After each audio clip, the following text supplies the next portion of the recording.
Daniel, capítulo 6, versículo 10.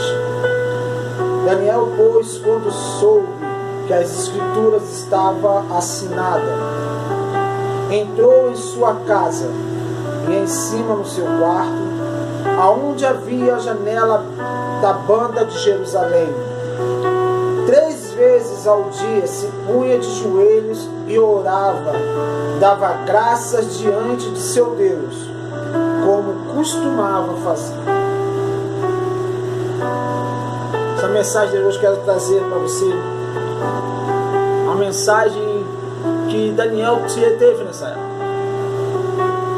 O texto vai dizer que Daniel, quando soube do decreto, Daniel, quando soube que haviam armado para ele uma cilada para pegá-lo mediante a sua fé, porque tentaram várias das vezes pegar Daniel no seu caráter, no seu modo de vida, naquilo que ele fazia, e a palavra do Senhor vai dizer que eles não acharam nenhum defeito em Daniel, pois havia sobre Daniel um espírito de excelência.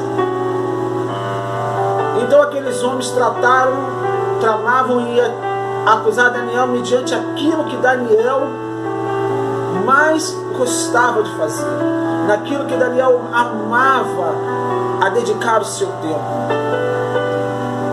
a sua fé, a sua comunhão com Deus. A palavra do Senhor vai dizer que Daniel orava ao Senhor 3 vezes ao dia no seu quarto, de frente à janela que dava para Jerusalém. Ele não começou a orar por causa do decreto. Daniel já tinha o costume de orar dentro do seu quarto, olhando para as bandas de Jerusalém. E é interessante nesse texto, nós podemos perceber que quando nós se colocamos em evidência em algo que nós propomos no nosso coração a fazer para a obra do Senhor, a fazer para Deus, para que o nosso nível de comunhão com Ele aumente a cada dia mais, é que se levantam pessoas para tentar me parar, te parar, tentar fazer com que você perca esse elo de comunicação com Deus. Mas Daniel, naquela época, como estava em evidência, porque o rei, outrora Nabucodonosor e agora Dário, todos eles acreditavam, gostavam de Daniel e confiavam na fidelidade de Daniel. O interessante é que nos nossos dias esse termo confiança, fidelidade, está meio que escasso, porque vemos pessoas que se vendem por tão pouco, que trocam seus chamados por tão pouca coisa, que mudam de opinião conforme o ambiente que estão. O ambiente é gospel, então eu sou gospel, mas se o ambiente for outro, uma festa secular, alguma coisa, ele é de acordo com aquele ambiente. Ainda eu uso a seguinte frase, que não devemos, eu não quero entrar em conflito, não devemos entrar em conflito, porque nosso Deus não é um Deus de confusão, mas é um Deus de posicionamento. É um Deus que ama a fidelidade, é um Deus que respeita e quer de nós o mínimo de fidelidade. O interessante é que Daniel, assim como outrora nós passamos em nossas vidas, estamos em um lugar aparentemente populoso, aparentemente cheio de pessoas, mas se sentimos sozinhos em meio àquela grande multidão. Daniel naquele momento estava numa terra que não era sua. Daniel estava no meio de um povo que não era o seu. Seus amigos Sadraque, Mesaque e Abednego naquele momento não estavam com ele, que havia sido mandado para outras províncias como administradores. Daniel se encontrava só, sem quem confiar, sem quem desabafar e sem quem poder buscar algum alento. E é nisso que eu quero falar com você nesse episódio. Havia um feito um decreto. Tinham sido decretados já que Daniel, que todo aquele que buscasse, orasse a outro ser, a outra entidade que não fosse ao rei, seria lançado na cova dos leões. Daniel, mediante a isso, subiu para a sua casa, especialmente para o seu quarto, ajoelhou como de costume fazia, falar com Deus no seu quarto, olhando para Jerusalém. E aí que eu quero entrar com você. Por que Daniel olhava a janela de Daniel estava aberta na direção de Jerusalém? Porque Daniel precisava manter vivo a esperança. Daniel precisava manter vivo a promessa que Deus havia feito para ele. E quantos de nós estamos perdendo a esperança, perdendo a fé? Sendo que quando nós devemos trazer à memória Lamentações de Jeremias, vai dizer aqui no capítulo 3, no versículo 21, Jeremias vai dizer ali: quero trazer à memória aquilo que me traga a esperança. Eu quero te dizer que em momentos de dificuldade, em momentos de tribulação, você deve pedir a Deus, orar a Deus e pedir: Senhor, me traga a memória, aviva a tua promessa na minha vida.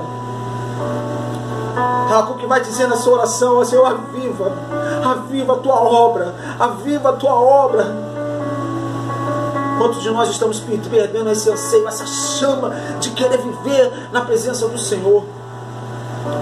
Mas tenhamos de Daniel um exemplo claro de fé, de esperança. Onde está a nossa esperança? A nossa esperança está naquele que um dia subiu na cruz do Calvário, deu seu sangue, verteu a sua vida para que eu e você hoje tivéssemos vida, e vida com abundância. Daniel olhava para Jerusalém terrena. Daniel estava com seus olhos sentados na Jerusalém terrena, mas o seu pensamento, o seu coração já estava lá em Apocalipse, no capítulo 21, a nova Jerusalém que desceria do céu, transformada para a glória do nosso amor, para aqueles que se mantêm fiel até o fim. Pode se levantar quem quiser contra você, pode tramar o que for para tentar te parar, para tentar te matar, te frustrar os teus sonhos, mas ei, mantenha os seus olhos firmes na promessa. Dentro do teu quarto tem uma janela que vai dar para Jerusalém, a Jerusalém celestial, aquela que Tito vai dizer que aguardai-vos bem-aventurança, a esperança e o aparecimento da glória do nosso Deus, na salvação do nosso Senhor Jesus Cristo, a qual se deu a si mesmo por nós, nos redimiu de toda iniquidade e purificou para si um povo especial, zeloso de boas obras. Eu sei que pode estar difícil. Nós às vezes queremos fazer coisas que às vezes nos levam a se frustrarmos, a perder a esperança. Se levantam pessoas, geralmente pessoas que você ajudou, geralmente pessoas que você acreditou, depositou uma confiança, mas o ser humano é falho, o ser humano é pecador, a nossa natureza adâmica ainda vive no nosso corpo corruptível, mas a nossa esperança está na volta de Jesus Cristo, naquilo que Ele nos prometeu, que Ele voltaria para nos buscar, para nos botar um corpo glorificado, um corpo remido. O que nós temos que fazer é manter aquilo que nós temos de melhor, a nossa comunhão com Deus, a nossa essência como Criador. E quando nós dobramos o nosso joelho dentro do nosso quarto, nós elevamos o nosso pensamento a Ele, porque a palavra do Senhor vai dizer que elevemos os nossos pensamentos às coisas que vêm do alto. Que quando nós ocupamos a nossa mente com as coisas que vêm de Deus, com as promessas que Deus tem feito para mim e para você na sua vida, ei, pode se levantar quem quiser, que os planos de Deus na sua vida não vai se frustrar. Pode se levantar o inferno que for, a multidão que for, para tentar te matar, te parar, mas a promessa de Deus está viva, e aquele que te prometeu é fiel para cumprir. Então creia nisso, não desista, não perca a esperança, mantenha seus olhos fincados em Jesus, que é a sua nova Jerusalém, porque do alto, da mesma maneira que Ele subiu, Ele descerá para te buscar, para me buscar. Ei, sejamos fiel até o fim, que receberemos a coroa da vida.